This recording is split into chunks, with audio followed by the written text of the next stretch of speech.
सनी अरबाज, सबसे पहले तो बहुत बहुत मुबारकबाद, जो कि ट्रेलर है बहुत ज़्यादा पसंद आ रहा है लोगों को, तो क्या कुछ बताना चाहेंगे इसमें?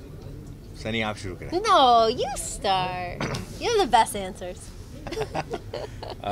जैसे कि आप ट्रेलर्स में देख रहे हैं कि ये एक रोमांटिक थ्रिलर फिल्म है और इसमें सस्पेंस भी है, थोड़ा सा एक सुपर नेचुरल सिनेरियो भी है, तो एक इंटरेस्टिंग स्क्रिप्ट है, इंटरेस्टिंग प्लॉट है और 24 नवंबर को रिलीज़ होने वाली है। तो Sunny and me have done some interesting work in that and we're looking forward that जितना मज़ा हमको फिल्म में काम करते वक्त आया, आपको देखने में मज़ा आएगा।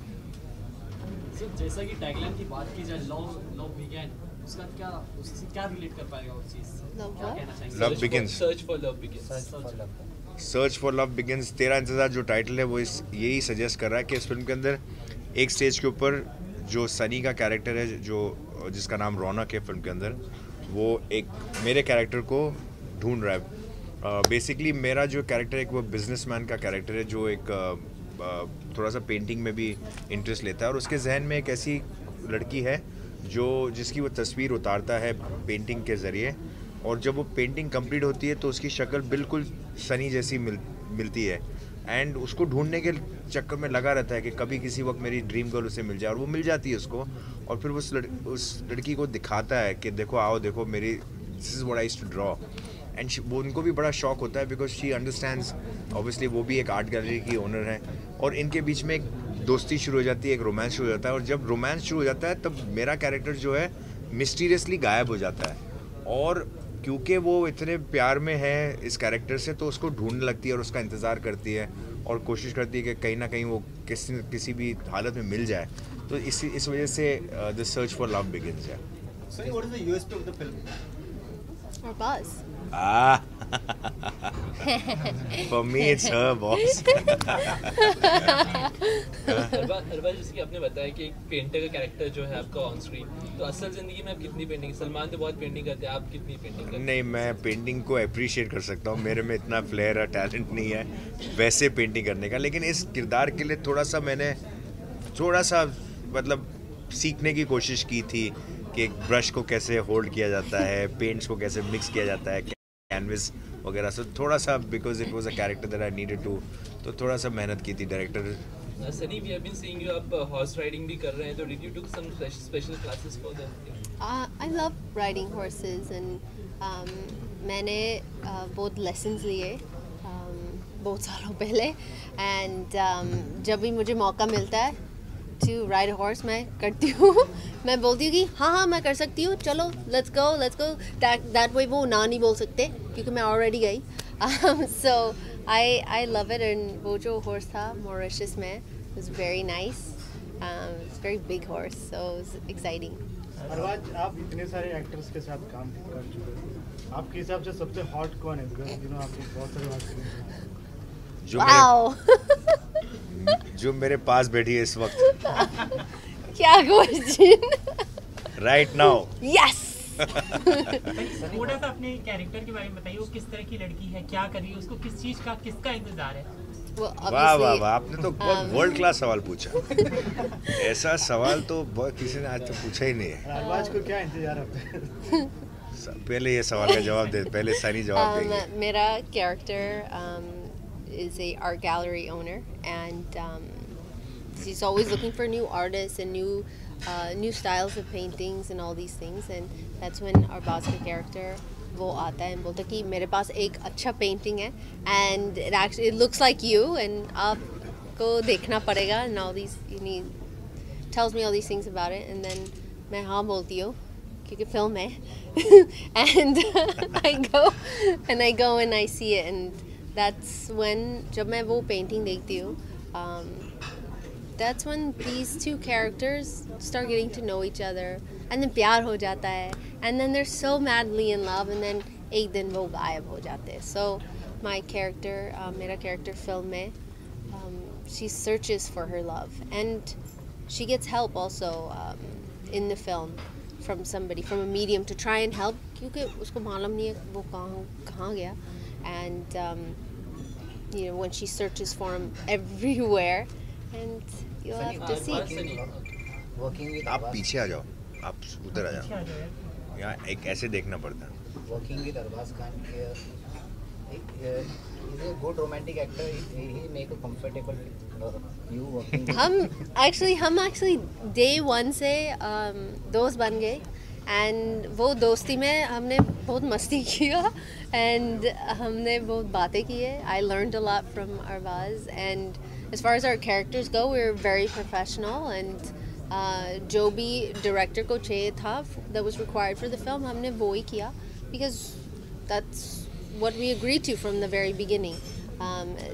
But working, मेरा favorite time actually shot के बीच था, क्योंकि हम हंसते थे, हम jokes ये सब मस्ती ऐसा करते थे, situational जो हमारे आसपास हो रहा था. So it was nice. He understood my sarcasm, which was great. I understood his sarcasm, and yeah, we had a great time. आप डायरेक्टर प्रोड्यूसर के पहले चॉइस थे कि अरबाज खान को लीड रोल में लेना है, या उससे सर पहले? ये सवाल आपको उनसे पूछना पड़ेगा. जब वो मेरे पास आए तो like I said, her as an actor everybody does films for various reasons. Sometimes because it is challenging, some role that they've not done, or a character they've not played, or somebody they've not worked with. So for me, what was very exciting was, firstly, after a very long time, I got to play a romantic character, and then when I got to play it with Sunny opposite me, it was like a given कि मुझे करना है. तो this was pretty much exciting for me, क्योंकि एक हर actor की एक ख्वाहिश होती है, क्योंकि मैंने काफ़ी साल एज अ स्लाइटली नेगेटिव या actor with grey shades roles या सीरियस रोल्स प्ले किए. तो सडनली मुझे एक इस इतने सालों के बाद एक मुकाम पर आके मुझे एक ऐसा कैरेक्टर मिला कि, but it's a very mature character that suited me. अगर वो बहुत ज़्यादा डांस वांस ये वो उस टाइप का होता तो शायद मैं खुद I would have felt uncomfortable at this. So it's a slightly mature love story. It's a very खूबसूरत कहानी वाला बेस्ड लव स्टोरी है, एंड जो मुझे लगा कि इट्स प्रीटी एप्ट, और ये I can fit into this character. And like I said, वो मुझे एक्साइटिंग लगा कि मुझे इतने सालों बाद एक इंटरेस्टिंग रोमांटिक लीड रोल मिला, जो उसके बाद लाइक ऐसे सनी का होना, that was like a given कि अभी मेरे को करना ही करना है. जब भी कोई जैसा प्रोजेक्ट आता है आपका, जैसे कोई भी प्रोजेक्ट आता है आपके पास, या तो घर वालों का कितना कंट्रीब्यूशन रहता है? जैसे आप सलमान को बताते हैं अरबाज, फ्रॉम 0 to 10, या 0. अरबाज ये जी, पिक्चर में सलमान ने कुछ कहा था? बिल्कुल नहीं. वो पता ना, 0 में किसी का कोई से नहीं होता है. यहाँ लिबर्टी है हमारे घर में, सबको लिबर्टी है अपने प्रोफेशनल डिसीजंस खुद लेने की. इतना हमको पका के छोड़ा है इंडस्ट्री के अंदर कि आप अपने अच्छे बुरे डिसीजंस, करियर डिसीजंस खुद लो. अब इसमें फ़ायदे भी होते हैं. बहुत से मेरे फादर बहुत सी चीज़ों में बिलीव करते हैं. बड़े इंपॉर्टेंट डिसीजंस जो होते हैं ना, वो चाहते हैं कि आप खुद ही लो. जैसे जिससे आपको शादी करनी, भैया आप लो. कल को मैंने आपको बोल दिया कि आप इससे शादी करो, आपकी शादी अच्छी नहीं गई, आप मुझे बोलोगे कि यार पापा तुमने मेरी शादी कराई थी. इसलिए ज़िंदगी के डिसीजंस हैं.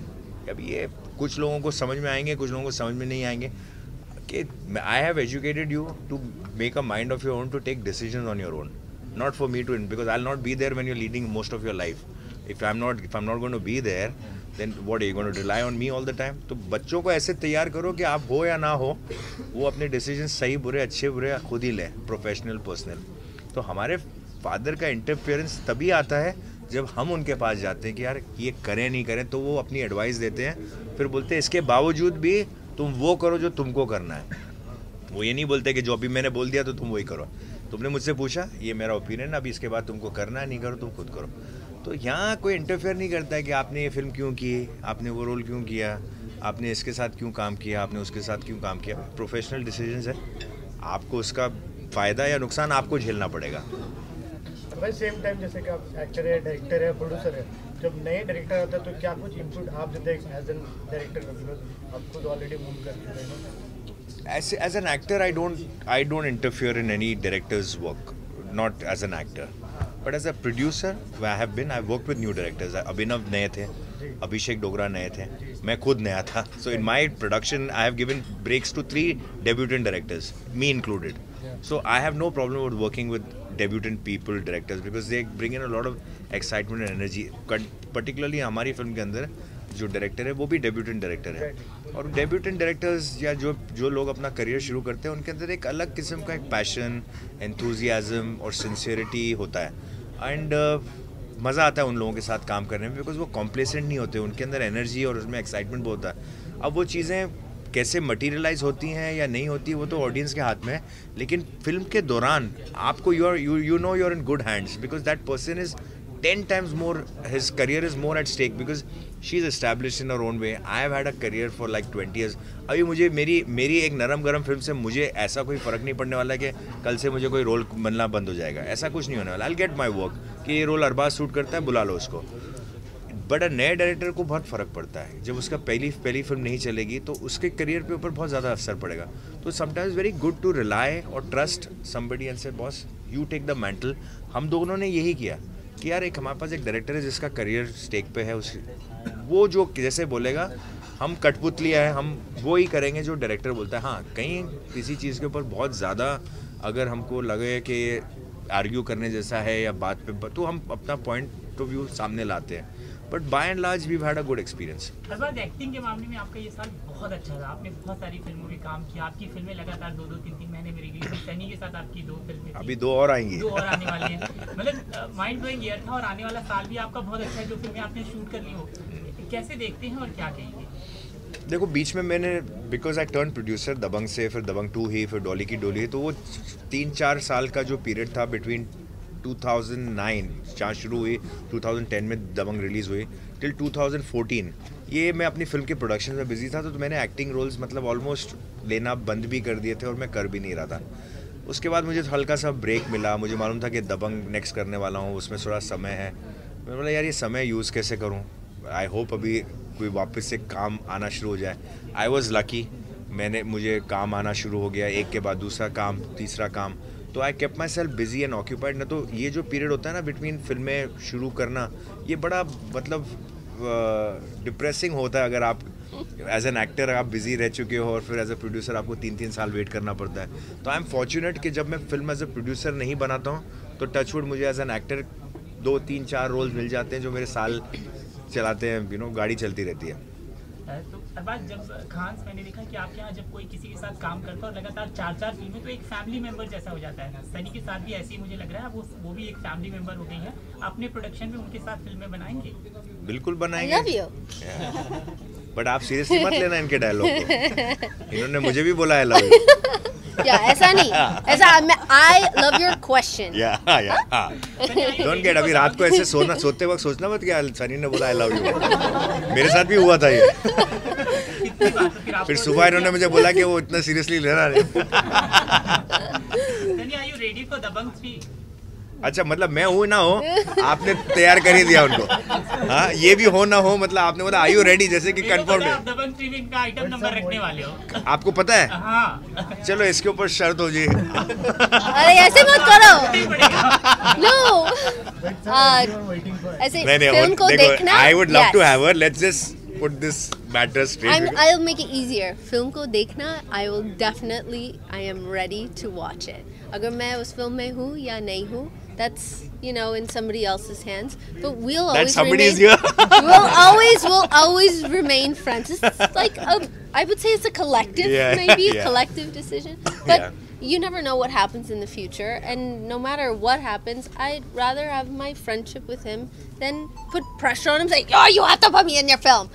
But that's not what friends do, right? Yeah, but I would love to if there's an opportunity. Like I said, I kind of know that if she does the film, like देखो, जब मलाइका ने film की थी तब मलाइका को बहुत फ़ायदा हुआ था। करीना इतनी बड़ी स्टार होने के बाद भी आप बिलीव करोगे कि वो गाने करने से करीना को भी बहुत recognition और फ़ायदा हुआ। तो whoever does the film, and particularly her, if she does it, I feel that it should suit her. She should be, it should benefit her and all of that. So we have to work, I have to see कि क्या requirement है वो उस situation की, वो गाने की, कि क्या character की requirement है उस situation में, क्या किस किस्म का person we want. I really don't know. Once that happens, if Sunny fits the bill, I'm just gonna go for Sunny. So it's like, yeah. Sunny, then you don't refuse, huh? I'm not. I've already said yes, and I'm free. You just have to feed me. Being तरह से अभी Sanjay Leela Bhansali sir के साथ जो हो रहा है, जो वो फेस कर रहे हैं पिक्चर, उनकी पिक्चरों को पहले भी एक पिक्चर आई थी उन पर सॉफ्ट टारगेट किया गया था और अभी भी वैसा ही हो रहा है, तो क्या आपको लगता है कितना गलत है ये? I think film is person for ये कंट्री जो है ना, ये एक डेमोक्रेटिक कंट्री है जिसमें freedom of speech, freedom of expression होना चाहिए। अगर किसी को किसी भी चीज़ पे एतराज़ है तो there is a lawful way of going about it. There is, you know what I mean, is like एक पहली बात तो जैसे एक सेंसर बोर्ड है जो ऑलरेडी डिसाइड कर दे। आज तक कोई भी फिल्म मेरे नॉलेज में या किसी के भी नॉलेज में बिना सेंसर के तो रिलीज़ हुई नहीं है। वो डिसाइड करती है कि पब्लिक कंजम्पशन के लिए कौन सी चीज़ अच्छी है और वो सारी चीज़ों को मद्देनज़र रख के करती है, सेंटिमेंट्स को, रिलीजियस सेंटिमेंट्स, बिलीव्स जो भी है करके। तो वो एक वो बॉडी है जो at the and right wrong whatever it is they decide. Let them decide first, let them have a issue कि ये काटो, ये नहीं काटो, ये होना चाहिए, नहीं होना चाहिए। तो film makers fight with that. हमको लड़ना पड़ता है कभी भी हमारी फिल्मों के साथ कि ये डायलॉग चाहिए या ये मोमेंट चाहिए या ये इमोशन चाहिए। वो बताते हैं कि क्यों नहीं, उनके रीजंस भी देते हैं वो क्यों नहीं आप दे सकते हैं। पहले तो वहाँ से निकलने दो। वहाँ से जब निकल जाएगी और वो अगर पास करते हैं कि उनको अलाउड है फिल्म रिलीज़ करना, तो एक हमने जिसको अपॉइंट किया उसने अलाउ किया, तो आपके ऊपर प्रेरोगेटिव है कि आप देखना चाहते हो फिल्म तो देखो, नहीं देखना चाहते तो मत देखो। पहली बात तो ये। उसके बाद भी अगर आपको कोई चीज़ों से शिकायतें हैं तो इस कंट्री में आप लॉ अपने हाथ में तो नहीं ले सकते ना। सिंपल बात ये है। अगर उसमें कुछ है भी, अगर से फॉर इंस्टेंस जो आपके वर्क नहीं करती, there is a court of law, fight it in that. You can't take law in your hand, you can't break things, you can't hurt people, you can't, मतलब मैं तो ये भी बोलता हूँ कि आपकी ज़िंदगी में आपके पर्सनल फैमिली मेम्बर के साथ भी कोई अत्याचार करे या कोई मारे तो आपको तभी भी अलाउड नहीं कि आप जाके उनको मारो और बोलोगे भैया उसने मेरे फैमिली मेम्बर को मारा तो मैंने मार दिया, तो अभी कोर्ट कुछ नहीं कर सकता। तभी भी कोर्ट करेगा ना कि यार उसने किया लेकिन आपने क्यों किया, आपको फिर भी सज़ा होगी। तो you still have to fight it in court, you still have to follow the law whether you like it or not. I don't think what is happening is in the lawful situation. That's my only thing. But do you think ये risk लेना ज़रूरी है कि sensor board में जाने से पहले picture करनी सेना को दिखाना सही रहेगा? I don't know. And what are you saying exactly? मतलब उनका जो लोग विरोध कहना कर रहे है हैं उनको फिल्म दिखाना वो जरूरी सेंसर बोर्ड में है, जाने से सरकारी पहले। फैसले होने चाहिए। वो पॉसिबल है। वो तो शायद उनको वही तो चक्कर है कि बिना आप देखे, बिना आपको आइडिया है, आप क्यों प्रोटेस्ट कर रहे हैं? आपने तो देखी भी नहीं है। और शायद जब फिल्म रेडी हो जाएगी तो आई थिंक दिखा भी सकते हैं। As a filmmaker if I felt कि there was nothing, I would show the film कि भैया आपको एतराज़ है इस फिल्म से, आइए देखिए फिल्म, आपको किस चीज़ों का एतराज़ है। हमने तो, और अगर like I said, maybe they will not have an objection, and if they have an objection then as a filmmaker you still have the right to say listen, I'm still going ahead with the film, or whatever it is, you fight me in court. Movie के बाद well कि हमारी film तेरा इंतज़ार release होने वाली है 24 नवंबर को, एंड हमने इस फिल्म में बहुत मेहनत की है, बहुत काम किया है, इंटरेस्ट के साथ काम किया है। एक अलग किस्म की फिल्म है, थोड़ी सी रोमांटिक थ्रिलर ड्रामा फिल्म है जो एक सुपर नेचुरल फॉर्म में भी चली जाती है मोमेंट्स के लिए। तो हम चाहते हैं कि जितना हमको इस फिल्म में काम करते हुए मज़ा आया, आपको देखने में मज़ा आया, तो आप प्लीज़ जाइए थिएटर्स में और फिल्म देखिए। Thank you. Bye.